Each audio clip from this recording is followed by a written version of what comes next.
इसका टेस्टोस्टेरोन बहुत ही ज़्यादा स्रावित होगा, वो गधा बहुत ही बदमाश हो जाएगा, हम बहुत दिस दैट करेगा। लेकिन जिसका नहीं होगा ना वो ऐसे ही बना रहेगा। जैसे देखो अगर बात करें हम बैल की, क्या हुआ रहता है टेस्टिस, उसको टेस्टिस को ही ख़त्म कर दिया जाता है। किसको? बैल में उसका टेस्टिस को ख़त्म कर दिया जाता है। ख़त्म कर दिया जाता है तो उसमें टेस्टोस्टेरोन बनेगा? नहीं बनेगा। नहीं बनेगा तो बेचारा इसी बार सीधा रहेगा, चारों पाँचों गाय ले जाकर उसके सामने बांध दो ना, बेचारा खड़ा रहेगा, ऐसे कोई टेंशन नहीं है। लेकिन जैसे ही उसकी इस गाय बैल का हटा कर उसका जगह साड़ को बांध दो तो जरा वो चुप रहेगा, वो अपना काम पे लग जाता है। तो यहाँ पास देखोगे तो इस मेन दिन क्या होता है? टेस्टोस्टेरोन। तो अगर इसमें टेस्टोस्टेरोन बंद हो गया तो इसमें फिर वृषण शुक्राणु का बनना खत्म हो जाता है। तो मेन इस देखो आज हम लोग पढ़ने वाले हैं नर जनन तंत्र, मेल रिप्रोडक्टिव सिस्टम। और इस मेल रिप्रोडक्टिव सिस्टम की बात करें तो इसमें हम लोग जो पुरुष जनन अंग होता है उसके बारे में जानेंगे। और इससे पहले वाली जो क्लास थी उसमें हम लोग फीमेल रिप्रोडक्टिव सिस्टम के बारे में अच्छी तरह से जाने थे, और आज सीखते हैं इसमें। तो नॉर्मली अगर देखा जाए तो नर जनन तंत्र कुछ ऐसा दिखेगा। ये पूरा हिस्सा बनाया हुआ है, मैंने ऑपरेशन किया हुआ है लंबोदर स्टमक वाला, यहाँ से लेकर करके यहाँ तक का हिस्सा। तो ये जो हिस्सा होती है इसको हम लोग बोलते हैं जनन तंत्र। और ये बात भी हम बताए थे कि हमारे पास जब लैंगिक लक्षण आते हैं तो उसके साथ एक लक्षण और आता है जिसको हम लोग द्वितीयक लक्षण बोलते हैं। और द्वितीयक लक्षण में कौन कौन से लक्षण थे? तो उसमें बाल उल का निकलना, दाढ़ी मुछाना, वो सब क्या था? द्वितीयक लक्षण था। और प्राथमिक लक्षण क्या था? कि जिसमें जनन तंत्र का विकास होता है। तो रियली ने अगर जनन तंत्र की अगर हम लोग बात करें तो हम लोग तो फीमेल पर आज चर्चा ही नहीं करेंगे, क्योंकि इससे पहले वाली क्लास में बहुत अच्छी तरह से हम पढ़ा चुके हैं।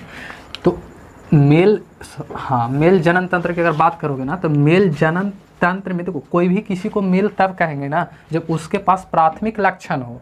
प्राथमिक लक्षण यानी कि लैंगिक लक्षण होनी चाहिए, और लैंगिक लक्षण अगर उसके पास नहीं है तो फिर वो पुरुष नहीं है, यानी कि मेल नहीं है। मेल तभी होगा जब उसके पास कौन सा होना चाहिए? मेल होने के लिए प्राथमिक लक्षण होना चाहिए, या इसको हम लोग लैंगिक लक्षण ही बोलते हैं। लैंगिक लक्षण या प्राथमिक लक्षण। और प्राथमिक लक्षण उसको कहते हैं जिसमें उसका जननांग होना चाहिए, जननांग होना चाहिए। और अगर इरावे नहीं करेगा तो उसको पुरुष थोड़ा बोलेंगे, फिर वो हम लोग बोलेंगे किन्नर। समझ में आता है? ट्रेन में देखा होगा। तो वो चीज़ें होती है। तो इस मेल का पहचान क्या होता है? लैंगिक लक्षण। और लैंगिक लक्षण कौन सा? प्राथमिक। एक द्वितीयक होता है, एक प्राथमिक होता है। तो प्राथमिक में आता है ये चीज़ और द्वितीयक में आता है बाल। तो दोनों को होता है। जनरली ये सब विकसित कब होता है? जब तुम लगभग टीनेजर में पहुंचोगे तब। तो लैंगिक लक्षण में अगर देखा जाए तो पुरुषों के पास वृषण होता है जिसको में 2 जोड़ा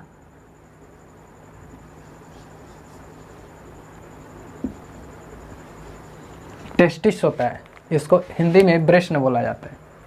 टेस्टिस 2 होता है, लेकिन बाहर तो देखता होता नहीं है। टेस्टिस कितने होते हैं? 2 होते हैं। और इस दोनों टेस्टिस का काम क्या होता है कि स्पर्म को उत्पादन करना। इसका काम सिर्फ क्या है? स्पर्म बनाना। स्पर्म कैसा होता है? तो ये भी हम बताए थे कि जो स्पर्म का आकार होता है वो तुमको इस तरह का दिखेगा। और इसका ये वाला हिस्सा पूंछ कहलाता है। इसके बारे में चर्चा की है। ये वाला इसका हेड कहलाता है, यानी सिर कहलाता है, और ये वाला पूंछ कहलाता है। पूंछ, ये हिस्सा पूंछ होती है, और इसके बारे में अच्छी तरह से पढ़े हो। और ये स्पर्म का निर्माण कहाँ होता है? टेस्टिस में होता है, यानी कि वृषण में होता है। और वृषण के नीचे में देखोगे ना तो वृषण जिसे ढका हुआ रहता है उसको हम लोग बोलते हैं वृषण कोश। इसको क्या बोलेंगे? वृषण कोश। और इस वृषण कोश के अंदर में ये वृषण होता है, यानी टेस्टिस होता है। और इस टेस्टिस से जुड़ा हुआ रहता है एक बेस डिफरेंस यानी कि शुक्रवाहिका। एक नस होती है जिसे हम लोग क्या बोलते हैं? बेस डिफरेंस इसको बोला जाता है अंग्रेजी में। इसको हम लोग बोलेंगे बेस डिफरेंस। तो ये जो बेस डिफरेंस होती है शुक्राशय को ले जाने का काम करता है। इस शुक्राणु को ले जाने का काम करता है शुक्राशय में। देखो यहाँ पर थोड़ा सा क्लियर हो लो कि जो वृषण होती है यानी कि टेस्टिस होती है, ये टेस्टिस में शुक्राशय नहीं होता है। शुक्राशय बनता है टेस्टिस में, टेस्टिस में शुक्राशय बनता है, यानी कि वृषण में क्या बनता है, स्पर्म बनता है, लेकिन स्पर्म बन करके यहाँ रहता नहीं है। स्पर्म रहने का जो काम करता है वो शुक्राशय में रहता है। इसीलिए सवाल में अगर क्वेश्चन ये पूछ दे कि शुक्राशय कहाँ रहता है, तो शुक्राशय कहाँ रहता है ये पूछे तो उसका रहने शुक्राणु कहाँ रहता है अगर ये पूछे क्वेश्चन में, तो उसको हम लोग बोलेंगे शुक्राशय में। लेकिन बनता कहाँ है, तो बनता है टेस्टिस में। टेस्टिस में अगर कोई पूछे कि एक मेल है, मेल में कितने शुक्राशय होता है, तो एक जोड़ी शुक्राशय, एक जोड़े में कितना होता है, 2 होते हैं। तो टेस्टिस कितने होते हैं मनुष्यों में, 2 होते हैं, यानी एक जोड़ी होते हैं, और दोनों में क्या बनता है, स्पर्म बनता है। और ये स्पर्म जिस नली से शुक्राशय तक पहुंचता है उस नली को बोला जाता है शुक्र वाहिका, यानी वेस्ट डिफरेंस नस बोला जाता है। वेस्ट डिफरेंस होती है और यहाँ से ये नस से निकल करके स्पर्म कहाँ जाता है, शुक्राशय में। और ये शुक्राशय में आन करके यहाँ स्थिर रहता है। और इसके ऊपर में जाओ तो ये वाला जो हिस्सा होता है ये शरीर का बाहर का हिस्सा है, ये दोनों के दोनों शरीर के बाहर का हिस्सा है। अगर इसकी बात करोगे तो इसको बोला जाता है पेनिस, इसको क्या बोलते हैं, पेनिस। और पेनिस शिश्न, और ये पेनिस जो होती है ना, इसमें हड्डियाँ नहीं होती है, ये मांसल होती है, मतलब मांसपेशी का बना होता है। कैसा होता है, मांस मतलब हड्डी इसमें नहीं होता है, इसमें क्या होता है, मांसपेशी होती है, यानी कि पूरी तरह से हड्डी विहीन होती है। जैसे अगर त्वचा की अगर बात करोगे तो देखो इसमें कान में, यहाँ पास अगर देखोगे तो यहाँ पास कान में हड्डी नहीं है, यहाँ पास की हम बात कर रहे हैं, ऊपर में तो यही है, यहाँ पास की बात करें, यहाँ पास हड्डी नहीं है, नहीं होता है। तो इसी तरह से यहाँ पास क्या होती है, हड्डियाँ नहीं होती, इसमें सिर्फ क्या होती है, ये होती है, लिखे नहीं है, मांसपेशी होती है सिर्फ। और इसमें ऊपर वाला जो हिस्सा होता है, ऊपर वाले, इसके ऊपर वाले हिस्सा को हम लोग बोलते हैं शिश्न। और इसके मिडिल में देखोगे ना तो मिडिल में एक छिद्र टाइप का होता है, और इस छिद्र से इस तरह से एक छिद्र होता है, और इस छिद्र से क्या होता है, जो यूरिन होता है वो बाहर निकलता है, यूरिन, इसको अंग्रेजी में यूरिन बोला जाता है, हिंदी में देखो मूत्र। और इससे क्या होता है, वो बाहर निकलता है। और इसी माध्यम से क्या होता है, इसी से देखो कलर बहुत ही चौतरा आ गया, इस तरह से।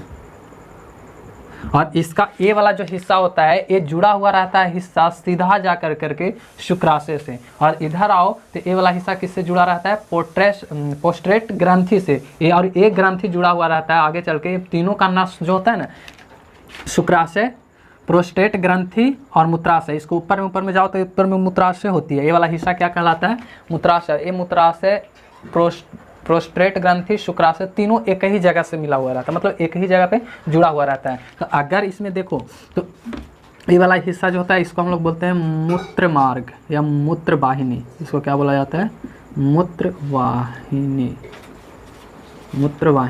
और ये वाला हिस्सा की अगर बात करो तो ये करता क्या है कि मूत्राशय में जो मूत्र का निर्माण होता है उसको पहुंचाने का काम करता है इस तरह से। और यहाँ से क्या बन गया, स्पर्म। और ये स्पर्म यहाँ से जा करके शुक्राशय में आया, शुक्राशय से यहाँ निकलता है। तो इसको एक यहाँ पास, इसमें याद रखना कि जो प्रोस्टेट ग्रंथि है इसमें ऐसे यहाँ से जाएगा तो शुक्राणु तरल नहीं होता है। इस शुक्राणु को ले जाने का काम कौन करता है, शुक्र वाहिका, और इस तरल पदार्थ नहीं होती है। और इसमें जैसे ही शुक्राशय में जाएगा तो शुक्राशय से निकलेगा तो शुक्राशय में ही इसको एक तरह का इसमें मतलब द्रव मिल जाता है, जो इसको क्या कर देता है, गीला कर देता है, गीला। और इसको जैसे ही आगे बढ़ेगा तो प्रोस्टेट ग्रंथि में आएगा तो प्रोस्टेट ग्रंथि एक तरल पदार्थ का निर्माण करता है और एक विशेष प्रकार के गंध का निर्माण करता है, गंध।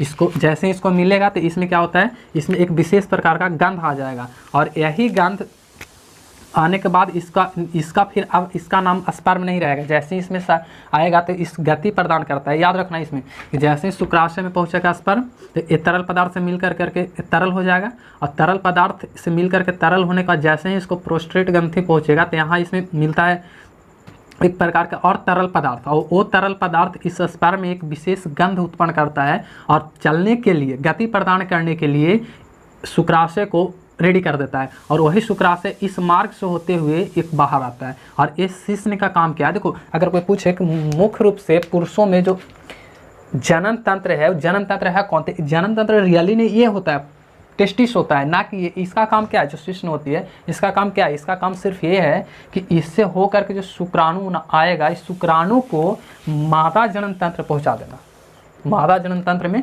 पहुंचा देना। और वहाँ से फिर वो शुक्राणु कहाँ चला जाता है, मादा जनन तंत्र जब हम पढ़ाए तो उसमें बताया नहीं थे कि यहाँ पास अगर हॉल की अगर बात करते हैं आप, 2 तरह का हॉल होती है, और इसमें जो जाओगे तो ये जो वैजिना होता है इसमें इसको डाल कर करके स्पर्म को क्या किया जाता है, इसका यूट्रस तक पहुंचाया जाता है, और यूट्रस तक पहुंचा कर करके फिर वहाँ जा करके अंडवाहिनी में किससे मिलता है, अंडाशय से, और वहाँ से जा करके उसका क्या होता है, निषेचन, निषेचन के बाद फिर भ्रूण बनता है, भ्रूण के बाद फिर बेबी का निर्माण होता है। तो इसका काम कुछ नहीं है, इसका काम सिर्फ ये है कि इससे तुम्हारा सिर्फ स्पर्म बाहर आन करके यहाँ तक लाया जाता है। यानी कि अगर हम शिश्न की अगर बात करें तो शिश्न अगर देखो तो शिश्न का एक काम, शिश्न को ही अंग्रेजी में पेनिस बोला जाता है, इसका काम क्या है कि मूत्र विसर्जन करेगा, इसको मूत्र विसर्जन करता है सिर्फ। और मूत्र के साथ साथ ये क्या करता है, शुक्राणु को मादा जननांग में पहुंचाता है। जैसे यहाँ पास निकले, यहाँ पास बनता है तो ये तो हमारा वृषण कोश से क्या होता है, ढका हुआ रहता है टेस्टिस, और ढका हुआ रहता है तो इसमें से स्पर्म निकाल करके बाहर जाकर तब ना जा करके एक न्यूबॉर्न बेबी बनेगा। तो अगर उस बेबी को बनाना है तो यहाँ तक पहुँचाने के लिए कोई ना कोई रास्ता होनी चाहिए, तो उसको पहुँचाने का काम इसी के द्वारा होता है। और ये तब इसकी अगर देखो तो नॉर्मल स्थिति में इसकी साइज होता है छोटा होती है, लेकिन जैसे ही स्पर्म बाहर आएगा तो इसकी आकार क्या होता है, थोड़ा बड़ा हो जाता है। तो ये तुम्हारा इसमें थोड़ा संकुचन और बड़ा भी होता है। तो अगर बात करोगे तो इसमें क्या होता है, शुक्राशय शिश्न का काम क्या है, शुक्राणु को मादा जननांग में पहुँचाना। उसके बाद फिर मूत्र मार्ग की अगर बात करो तब एक चीज़ और ध्यान देना कि मादा शरीर में देखोगे, मादा जननांग में तो दोनों के दोनों अलग अलग था, छिद्र उसका दोनों अलग था, मूत्र मार्ग अलग और पेनिस का रास्ता जो था वो अलग था। और इसमें अगर देखोगे ना तो इसमें तो दोनों के दोनों एक ही रास्ता है। तो अगर दोनों के दोनों एक ही रास्ता है तो अगर कोई व्यक्ति चाहे कि इसमें स्पर्म बाहर आ रहा है तो टॉयलेट कर दे, मतलब कि मूत्र बाहर करना चाहेगा तो नहीं होगा, दोनों में से कोई एक ही काम होगा। अगर मूत्राशय से मूत्र बाहर आ रही है तो ये वाला रास्ता इसका ब्लॉक हो जाता है, और ब्लॉक होगा तो यहाँ से सिर्फ क्या जाएगा, आगे जाएगा यूरिन, यूरिन बाहर निकलेगा।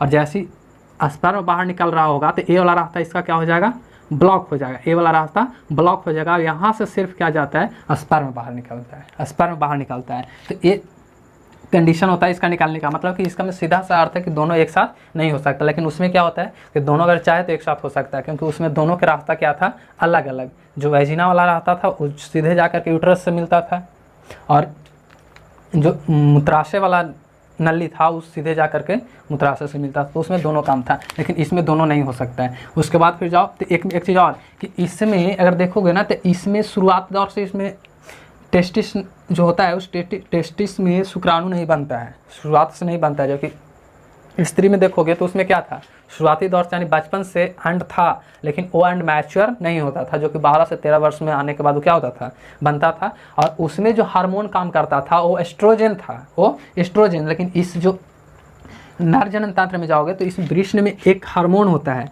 और ये हार्मोन को बोला जाता है क्या उसको बोलते हैं, टेस्टोस्टेरोन। इसको क्या बोलेंगे, इसमें जो एक हार्मोन होती है वृषण में, इस हार्मोन को हम लोग बोलते हैं टेस्टोस्टेरोन। और ये हार्मोन इसको बोला जाता है, याद रखना, नर जनन हार्मोन। इसको क्या बोलेंगे, नर जनन हार्मोन। और ये हार्मोन कहाँ बनता है, तो वृषण में। कहाँ बनेगा, वृषण में। और ये बचपन में नहीं बनता है, बचपन में नहीं बनता है। एज जनरली 10 से 12 साल होगी ना, उस एज में बनना शुरू होगा। और जैसे ही बनेगा ना तो समझ लेना कि बच्चा ताक झाक करने लगेगा। ताक झाक समझ में आता है ना, मतलब कि बड़ा फैशन के कपड़ा पहनने लगेगा, अट्रैक्ट होने लगेगा। मतलब कि उसको जो अट्रैक्शन है फीमेल के प्रति उसका बढ़ जाएगा। तो वो बढ़ने का काम जो करता है ना वो रियली में यही करता है। अगर किसी को टेस्टोस्टेरोन नहीं स्रावित हो रहा है ना तो वो बच्चा ऐसे ही रहेगा, ऐसे ही। लेकिन याद करो कि जिसका टेस्टोस्टेरोन बहुत ही ज़्यादा स्रावित होगा वो गधा बहुत ही बदमाश हो जाएगा, हम बहुत दिस दैट करेगा। लेकिन जिसका नहीं होगा ना वो ऐसे ही बना रहेगा। जैसे देखो अगर बात करें हम बैल की, तो बैल में देखो, बैल या बकरा बकरी देखते हो ना, बकरी को तो जनरली नहीं कोई करता है। बकरी वाला होता है ना, देखो एक छोट को बचवा है तो बड़ा मियाँ लगता है, कहाँ कोई कर लगता है। लेकिन अगर ऐसी बैल को अगर बात कर लो तो बैल में देखो जो बैल होता है ना वो सीधा होता है बेचारा, आगे पीछे 10 को भी गाय है ना तो साथ बैठा रहेगा। लेकिन वही देखो अगर थोड़ा सा और ऊँचा वाला हाइट वाला जाओ, साढ़ झाक पाक करते रहेगा। तो उसमें होता क्या है ना कि वो जो गाय होती है ना उसको देखना नीचे में जो लटका हुआ रहता है टेस्टिस, उसको टेस्टिस को ही ख़त्म कर दिया जाता है। किसको, बैल में उसका टेस्टिस को ख़त्म कर दिया जाता है। ख़त्म कर दिया जाता है तो उसमें टेस्टोस्टेरोन बनेगा, नहीं बनेगा। नहीं बनेगा तो बेचारा इस सीधा रहेगा, चारों को पाँचों को गाय ले जाकर उसके सामने बांध दो ना, बेचारा खड़ा रहेगा, ऐसे कोई टेंशन नहीं है। लेकिन जैसे ही उसकी इस गाय बैल का हटा कर उसका जगह साड़ को बांध दो तो जरा चुप रहेगा, वो अपना काम पे लग जाता है। तो यहाँ पास देखोगे तो इस मेन दिन क्या होता है, टेस्टोस्टेरोन। तो अगर इसमें टेस्टोस्टेरोन बंद हो गया तो इसमें फिर वृषण शुक्राणु का बनना खत्म हो जाता है। तो इसमें दिन क्या होता है, टेस्टोस्टेरोन का। तो ये जनरली स्रावित होता है जब बच्चा लोग होता है उसको में 10 से 12 साल। तो इसलिए देखना कि 8-10 साल के बच्चा जो होता है ना, उसको इस सबसे मतलब नहीं रहता, फट लवांगा पहना देगा तो चल जाएगा। अरे 5 साल का बच्चा है, शर्टो पैंट नहीं पहनले रहेगा, वो पूरा मारते रहेगा, उसको टेंशन रहता है। उसका टेंशन नहीं है, कहा कि उसके अंदर में बन ही नहीं रहा है। लेकिन कोई ज़रा 8वां क्लास के बच्चा ऐसा करके दिखा दे तो उसको बहुत ही टेंशन होता है। टेंशन इसलिए होता है ना क्योंकि अंदर में टेस्टोस्टेरोन स्रावित हो जाता है, तो उसका अट्रैक्शन बढ़ जाता है। फीमेल है तो उसको मेल के प्रति, अगर मेल है तो उसको फीमेल के प्रति। ऐसा नहीं है कि लड़के लोग खाली अट्रैक्ट होता है, लड़की लोग में एस्ट्रोजन स्रावित होता है, उन लोग भी बहुत तेज तरार होती है, बहुत देखित रहती है इधर उधर। तो अगर इसके बात करो तो उस सबका देन कौन होता है, टेस्टोस्टेरोन। और इसमें तुम टेस्टोस्टेरोन होगी तो यहाँ से निकाल करके बाहर जाता है। तो इसमें हम लोग समझना कि इन सबों का कार्य क्या है, अभी तो मैं समझा दिया। इसको अगर हम चाहे लिखना तो एज एक चीज़ और समझना थोड़ा सा कि ये जो टेस्टिस होता है ना शरीर में नहीं होता है। टेस्टिस शरीर में नहीं होता है, शरीर के बाहर होता है, शरीर के बाहर होता है। क्योंकि ये जो पेनिस होता है वो शरीर के बाहर होता है, और इसी के नीचे जस्ट नीचे क्या होता है, टेस्टिस होता है, यानी कि वृषण होता है। और ये वृषण शरीर में ना होने की मेन वजह होता है कि उसका तापमान, जब ये शुक्राणु होता है ना, शुक्राणु जो बनता है वो जितना शरीर का तापमान होता है उससे कम तापमान होना चाहिए। अगर उससे ज़्यादा तापमान हो जाएगा तो स्पर्म बनवे नहीं करेगा, और स्पर्म नहीं बनेगा तो फिर क्या होगा, वो तो फिर पुरुष थोड़ा ना है। अगर जिसका स्पर्म नहीं बन रहा है, एक स्पर्म को अगर बनना है तो उसके लिए क्या होना चाहिए, टेस्टोस्टेरोन। और स्पर्म तभी बनता है जब उसका तापमान क्या होना चाहिए, बॉडी के टेम्परेचर से कम होना चाहिए। तो अगर स्पर्म को वृषण को बॉडी के अंदर कर दिया जाए तो इसका तापमान लगभग 37-38 डिग्री पहुंच जाएगा, और 38 डिग्री पर स्पर्म बनवे नहीं करेगा, और नहीं बनेगा तो फिर ये मादा मतलब जनन तंत्र काम नहीं करेगा। तो इसमें अगर पूछ दे कि टेस्टिस, जो मनुष्य का टेस्टिस होता है वो बाहर क्यों रहता है, तो बाहर रहने की वजह क्या होती है कि इस स्पर्म को बनने के लिए इसकी जो टेम्परेचर होती है वो क्या होनी चाहिए, बॉडी के टेम्परेचर से कम। तो इसलिए बॉडी के अंदर में टेस्टिस नहीं होता है, और यहाँ से जा करके सर मिल करके इससे बाहर आता है। जैसे इसमें सारे चीज़ का हम काम लिख दिए, बता भी दिए कि शिश्न, तो शिश्न क्या करता है, मूत्र विसर्जन करता है। नहीं, हर 1-2 घंटा पर नहीं बोलता है मैं आई गो टू टॉयलेट सर, वहाँ जाकर आरती दिखाता है। वहाँ क्या होता है, मूत्र विसर्जन होता है। उसके बाद शुक्राणु को क्या करते हैं, मादा के जननांग में पहुंचाने का काम कौन करता है, यही शिश्न करता है, और एक कोई काम नहीं है। मेन काम इसका है, इसको काट के हटा दो, कोई दिक्कत नहीं है। उसके बाद इसकी अगर बात करो मूत्र मार्ग की, तो मूत्र मार्ग क्या होता है कि इसको हम लोग क्या बोलते हैं, मूत्र मार्ग बोलते हैं, जिसमें ग्रीन और रेड मिला हुआ है ना, ये क्या है, मूत्र मार्ग। और ये मूत्र मार्ग क्या करता है कि इसमें से होकर जो होता है मूत्र और शुक्राणु पोस्ट्रेट ग्रंथि बाहर निकलती है। इसी मूत्र मार्ग से कौन सा लगा हुआ रहता है, पोस्ट्रेट ग्रंथि जुड़ा हुआ रहता है। इस ग्रंथि का काम क्या है, तो पोस्ट्रेट ग्रंथि का काम जो है ना वो करता क्या है कि जो तरल वीर्य का निर्माण करता है। मतलब यहाँ से जो स्पर्म आता है, स्पर्म इसके सबसे पहले कहाँ आता है, शुक्राशय में, और शुक्राशय में जमा रहता है, और जमा रहता है यहीं पास से निकल करके वो सबसे पहले कहाँ जाता है, पोस्ट्रेट ग्रंथि में जाता है। वहाँ पास उसको क्या मिलता है, एक तरल पदार्थ मिलता है जो एक विशेष गंध उत्पन्न करता है, और उस गंध को बनाने का काम कौन करता है, पोस्ट्रेट ग्रंथि, और तरल हो जाता है। और दूसरी बात कि शुक्राणु में जो गति लाने का काम करता है, शुक्राणु जो चलता है ना, पूंछिया के सहारे चलता है। याद करना कि इस तरह से स्पर्म होता है, करीब वाला पूंछ होता है, और ये पूंछ के सहारे पूंछिया हिलाएगा ना इस तरह से, इस स्पर्म आगे बढ़ेगा, और स्पर्म आगे बढ़ेगा तो इसमें गति लाने का काम कौन करता है, पोस्ट्रेट ग्रंथि करता है। मतलब कि पोस्ट्रेट ग्रंथि में तरल वीर्य का निर्माण होता है। पहले यहाँ से स्पर्म है, जैसे यहाँ इसमें विशेष प्रकार की गंध मिल गई तो इसका नाम क्या हो जाता है, सीमेन हो जाता है। इसको अंग्रेजी में सीमेन बोला जाता है। तो इस सीमेन मैंने वीर्य, और इस वीर्य का निर्माण करता है। उसके बाद शुक्राणु को क्या करता है, गति प्रदान करता है। उसके बाद फिर चलो शुक्रवाहिनी में, तो शुक्रवाहिनी मतलब बेस्ट डिफरेंट, इसको हम लोग क्या बोलते हैं, शुक्रवाहिनी बोलते हैं। तो शुक्रवाहिनी क्या करता है, बेस्ट डिफरेंस क्या करता है कि शुक्राणु को शुक्राशय तक पहुंचाता है। यहाँ अगर बन रहा है तो यहाँ से यहाँ ले जाने का काम करना करेगा ना कोई, तो यहाँ से यहाँ जो ले जाने का काम करता है वो शुक्रवाहिका करता है। शुक्रवाहिका ही क्या करता है, शुक्राणु को ले जाकर के शुक्राशय में रख देता है, और वहाँ रख देता है तो एनी टाइम वहीं पास रहता है। लेकिन ज़रूरत पड़ने के अनुसार क्या होता है, वहाँ से निकलता है। अगर एक मनुष्य है और मनुष्य मतलब नर, तो नर के यहाँ पास इतना जगह रहता है इस शुक्राशय में कि इस शुक्राशय में तुमको 7 से 8 मतलब 7 से लेकर के 8 ml, 7 से 8 ml कितना होता है पता है, एकदम थोड़ा सा होता है, थोड़ा सा सुई इंजेक्शन दियाता है तो उसमें देखो 5 ml 10 ml लिखा रहता है ना, तो उतना सा मतलब 7-8 ml अगर तुम्हारे स्पर्म एक बार में बाहर आ रहा है तो वो स्पर्म 7 से 8 ml स्पर्म को यदि इसकी वजाइना में डाल दिया जाए तो वो वजाइना से होकर के यूट्रस में पहुंचेगा और वहाँ से कहाँ पहुंच जाता है, अंडवाहिका में, और अंडवाहिका में पहुंच करके वो फर्टिलाइज कर देता है। लेकिन अगर किसी पुरुष को इतना से कम 7 से 8 ml से कम अगर स्पर्म निकलता है तो उसका फिर मतलब रिंकी पिंकी नहीं होगा। नहीं होने की मेन वजह क्या होती है कि स्पर्म की संख्या होता है बहुत सारा, लेकिन उतना संख्या में से एक ही स्पर्म जा करके उसे मिलता है। पहले वाला में तो बताइए किए थे, और वो भी स्पर्म अगर इसमें संख्या और कमा दोगे तो उसकी लाइफ मात्र 20 से 25 मिनट होती है। और उतना के अंदर यदि जा करके स्पर्म से नहीं लड़ता है, नहीं मिलता है, तो फिर कहाँ से होगा, नहीं होगा। तो अगर किसी का मतलब शादी ब्याह अगर हो गया है 5 साल तक नहीं हो रहा है तो उसको समझ लेना गधा के स्पर्म काम किया है, तो उसको डॉक्टर से जाकर के मिले। यहाँ पास क्या करता है कि ये स्पर्म को स्टोरेज करता है। स्पर्म को स्टोरेज कौन करता है, शुक्राशय करता है, और यहाँ से निकलता है।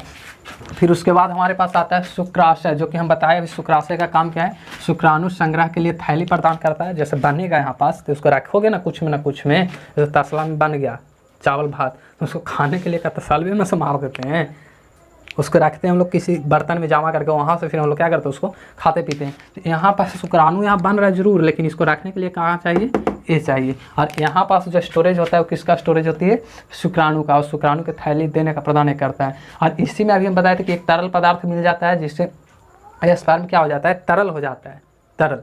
और उसके बाद फिर प्रोस्टेट ग्रंथि है, तो ये क्या करता है, तरल वीर्य का निर्माण करता है। मतलब कि इसमें से होकर करके वीर्य क्या होता है, एक विशेष गंध के साथ बाहर निकलता है। शुक्राणु को गति भी प्रदान कौन करता है, यही प्रदान करता है। तो इसका अगर मुख्य रूप से अगर कार्य देखा जाए तो इसका कार्य क्या है, ये कार्य है। और इतना सारे के बाद फिर इसमें जाता है, मतलब कि मुख्य रूप से अगर देखा जाए तो इसमें यही चीज़ होता है। अब इसको हम लोग देखते हैं रोकथाम, कि अगर मान लो कि कोई व्यक्ति है, शुक्राशय है, उसको बहुत ही ज़्यादा काम कोई कर रहा है, तो उसको कुछ मत करो, खाली ये वाला जो नक्शा है ना इसका, ये वाला शुक्रवाहिनी वाला, इसको से काट करके ये वाला को बाहर कर दो। मरेगा नहीं वो बच्चा, मरेगा नहीं, इसको काट करके डॉक्टर के यहाँ ले जाकर काट करके बाहर कर दो, वैसे ही रहेगा लाइफ टाइम। कहते ना कुछ कर दो ना, उसको कुछ नहीं होगा, और कुछ नहीं होगा तो फिर वो ठीक ठाक रहेगा।